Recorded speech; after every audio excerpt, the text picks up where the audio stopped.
Je vous le disais dans les titres, le jugement est donc tombé en début d'après-midi. Guillaume Massé et son époux Cathy Munch-Massé viennent d'être condamnés dans l'affaire de détournement de fonds au détriment de l'association La Page 37. Lui écope de 18 mois de prison ferme, elle 18 mois avec sursis, mais surtout 5 ans d'inéligibilité. Leur maison va également être confisquée.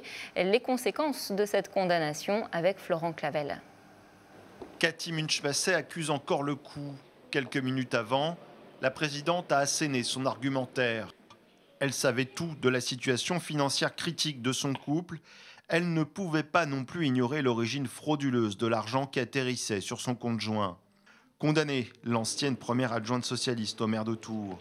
18 mois de prison avec sursis, 5 ans d'inéligibilité et d'interdiction d'exercer dans la fonction publique. Un jugement conforme aux réquisitions est prononcé sans coup férir. Madame Massé, dans sa défense, a fait preuve d'une mauvaise foi caractérisée, a ajouté la magistrate. Oui, elle a profité en conscience de l'argent détourné par son mari. Une analyse que conteste l'avocate de l'élu, qui dénonce l'absence d'instruction. Il n'y a pas eu de juge d'instruction de saisie, ce qui ne permet pas forcément d'amener des éléments vraiment probants. Et je pense qu'il y a beaucoup de subjectivité aussi dans l'analyse du dossier. D'ailleurs, vous l'avez noté, Madame le Président note justement qu'à son avis, Madame Munch ne pouvait pas être naïve. Bon, elle l'a certainement été beaucoup trop. Pour Guillaume Massé, en revanche, l'affaire a été vite pliée. Direction la prison à partir du 29 mars, et ce même s'il fait appel. Il écope en tout et pour tout de 3 ans de prison, dont 18 mois fermes, de peine d'inéligibilité et d'interdiction d'exercer dans la fonction publique. Il faut dire que les faits qu'il a toujours reconnus sont d'une exceptionnelle gravité, selon la présidente.